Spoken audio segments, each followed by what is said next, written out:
parce qu'ils n'ont pas l'appel de Dieu. Si tu es commerçant, retournez au commerce. Il ne faut jamais amener des maquiona. Il ne faut pas amener n'importe quoi dans l'église de réveil. Parce qu'il y a quelqu'un qui a souffert de la mort. Il a donné sa vie pour l'église. Bien-aimé dans le Seigneur, toi qui me suis, comprends ces choses. Cette personne, il a fait seulement 3 ans de ministère. Il a été mort. Il a été cracheté, ignominé.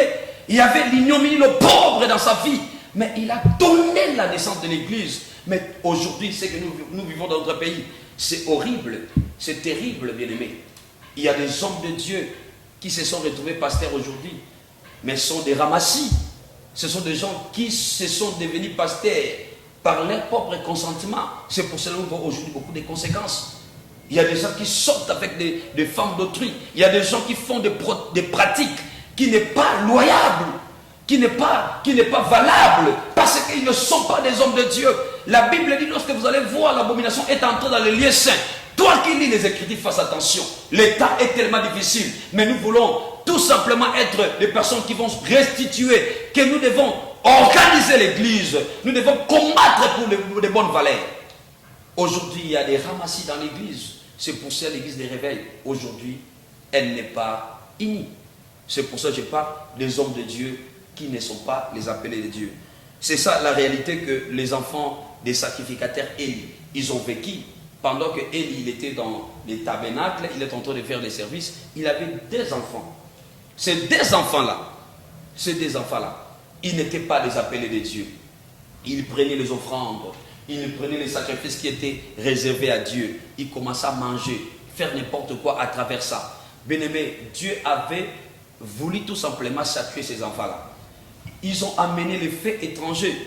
Est-ce qu'on peut nous lire la Bible, s'il vous plaît? Nous allons lire ces versets dans le livre de Lévitique 10, le chapitre 10, les versets 1 à 2. Lisons pour nous. Nous allons suivre la lecture à travers notre serre. Dans le livre de Lévitique, chapitre 10, le verset 1 à 2. Nous allons lire Lévitique 1, le chapitre 10, le verset 1. Nous allons lire au nom du Seigneur. Le fils d'Aaron, Nabad et Abi, prirent chacun un brasier, ils mirent du feu et posèrent parfum dessus, ils portèrent devant l'Éternel du feu étranger, ce qu'il leur avait point ordonné. Alors le feu sortit devant l'Éternel et les consuma. Ils mourirent devant l'Éternel. Amen. Bien-aimé, je te dis une chose. Ces faux pasteurs-là qui sont entrés dans l'église de Dieu parce qu'ils ont l'argent. Ces faux appelés de Dieu qui ne sont pas les appelés de Dieu, ils sont retrouvés dans l'œuvre de Dieu. Ces gens-là, ils sont en train de faire entrer les effets étrangers. Ils ont fait entrer des maquiona, ils sont entrés dans les cabales juifs, ils sont entrés dans les différents courants sataniques pour influencer l'église. Bien-aimé, laissez-moi vous parler. Dans l'époque de Moïse, il y avait des gens qui avaient amené les faits étrangers dans les tabernacles. Mais Dieu n'était pas resté inconstant. Dieu a châtié ces gens-là qui avaient amené les faits étrangers dans le temple de Dieu. Ils ont trouvé la mort. Je te dis, bien-aimé, tous ces gens-là qui contribuent à la destruction de l'œuvre de Dieu, les gens qui sont en train de compromettre à l'évolution de l'église, le Seigneur, il m'a dit, il s'est déjà élevé. Ils vont commencer à trouver la mort. Parce que tu ne peux jamais amener le fait étranger dans la présence de Dieu. Tu ne peux jamais amener le fait étranger dans la sanctuaire de Dieu. Le Seigneur ne restera pas inconstant. Cette année, ça ne finira pas. Il y a beaucoup de gens qui vont trouver la mort. Parce que Dieu, il s'est élevé pour châtier les gens qui détruisent son œuvre. Le fils d'Aaron, ils ont amené le fait étranger. Ce sont des gens qui n'étaient pas appelés.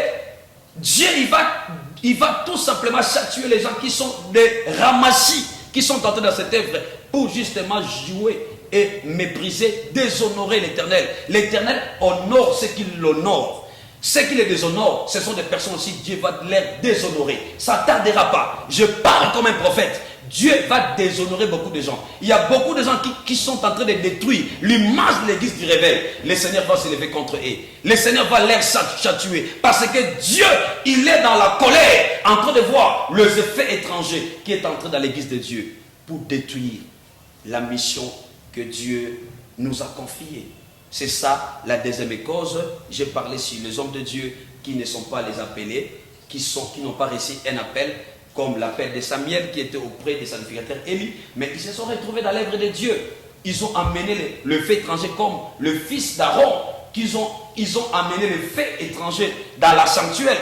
Dieu les a tués.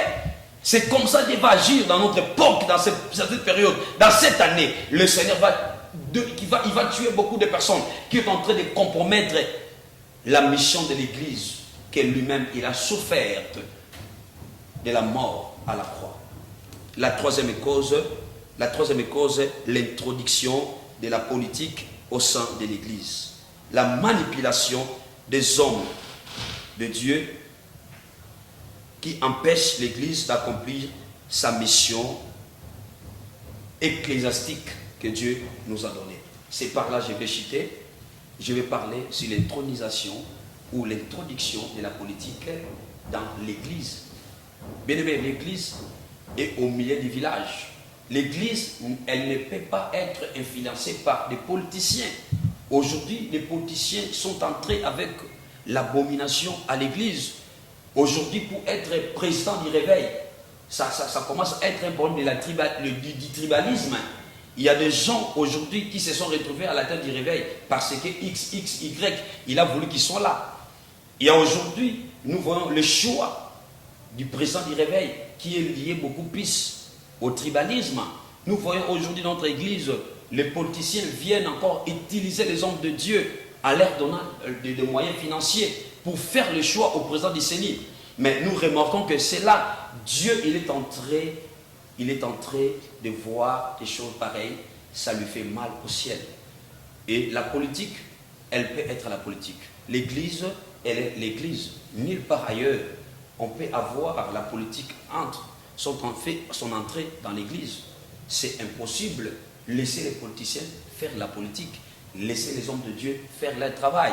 La politique et l'Église ne peuvent jamais être ensemble.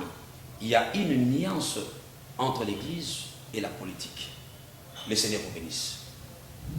Chers internautes, que le Seigneur vous bénisse, comme a dit l'homme de Dieu, le prophète Eureka Kitoko a pu bien interpréter les thèmes dont il a choisi pour nous. Je crois que vous êtes édifiés, comme moi, je le suis aussi, chers internautes. Je vous dis merci de pouvoir nous suivre, de pouvoir nous donner votre oreille, votre temps, de pouvoir encore faire confiance au Congo Suisse Télévision. Si vous n'êtes pas abonné, abonnez-vous sur Congo Suisse Télévision. Vous aurez des émissions avec des hommes de Dieu, des qualités que Dieu lui-même a pu oindre pour sa gloire. Et nous disons merci aux caméramans, aux amis d'Énergie. Et quant à moi, je vous remercie très chers internautes et je vous dis au revoir.